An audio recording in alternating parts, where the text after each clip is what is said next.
এদিকে সারা দেশে জ্বালানি তেলের পাম্পগুলোতে আজও দীর্ঘ লাইনে গ্রাহকদের অপেক্ষার চিত্র দেখা গেছে।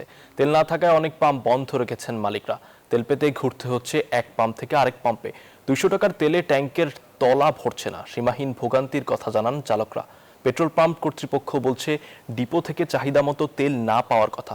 প্রতিনিধিদের পাঠানো তথ্য ও চিত্রে ডেস্ক রিপোর্ট। সব মশার বিরুদ্ধে সুরক্ষা দিতে এলো বসুন্ধরা এক্সট্রিম অ্যারোসল। মশার বিরুদ্ধে এক্সট্রিম সুরক্ষা। যুক্তরাষ্ট্র, ইসরায়েল ও ইরানের মধ্যে চলমান যুদ্ধে বাংলাদেশে কাটছে না তেলের সংকট। তেল পাম্পগুলোতে গ্রাহকদের দীর্ঘ লাইন প্রতিদিনের চিত্র। তেল না থাকায় সারা দেশের মতো রাজশাহীর অনেক পাম্প বন্ধ রয়েছে। খোলা পাম্পগুলোতে দীর্ঘ লাইনে তেল নেয়ার অপেক্ষায় চালকরা।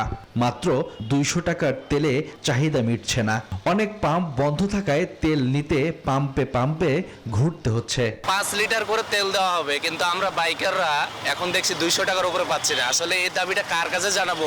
অবশ্যই আমার কর্মঘণ্টা আছে, আমার যেটা টার্গেট আছে সেই টার্গেটটা আমি অ্যাচিভ করতে পারি না। পেট্রোল পাম্প কর্তৃপক্ষ বলছে সিরাজগঞ্জের বাঘাবাড়ি ডিপো থেকে চাহিদা মতো তেল মিলছে না। যে পরিমাণে দেওয়ার কথা সেই পরিমাণে বাঘাবাড়ি তেল দিচ্ছে না। অল্প কিছু তেল অ্যালট হয়েছে, ওগুলো আবার আমাদের গাড়ি গেছে ঘন্টাখানিক আগে, আসার পরে আমরা যতটুকু পারি মানুষজনকে দিব। বরিশালের পাম্পগুলোতেও একই চিত্র। চাহিদা অনুযায়ী জ্বালানি তেল সরবরাহ হচ্ছে না। ডিপো থেকে কম তেল পাওয়ার অভিযোগ পাম্প কর্তৃপক্ষের। না, আমাকে যেভাবে নির্ধারিত করে দিয়েছে আমরা ওইভাবেই তেল বিক্রি করতে আছি। এখন মোটর সাইকেলে 2 লিটার, প্রাইভেট কারে 20-25 লিটার, আর কাভার ভ্যানে 2-2.5 লিটার, এইভাবে করে আমরা দিতে আছি। সরকার ঘোষণা তাহলে ঘাটতি নাই, পাম্পে অ্যারেস্ট করে। প্রতিদিন তো আর আসা সম্ভব না। একসাথে ফুল ট্যাঙ্কি হলে আমার একটা কস্টিং আছে, রাস্তার দূরত্ব পোষায় যায়।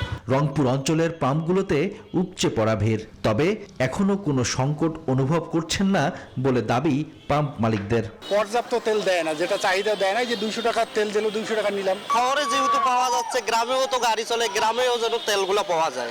200 টাকার বেশি তেল দিচ্ছে না। অনেক অনেক পাম্পে দেখা যাচ্ছে যে তেল সংকট। খুলনায় ডিপো থেকে জ্বালানি তেল সরবরাহে রেশনিং পদ্ধতি চালু করায় অকটেন ও পেট্রোল সংকটে ভুগছে তেল পাম্পগুলো।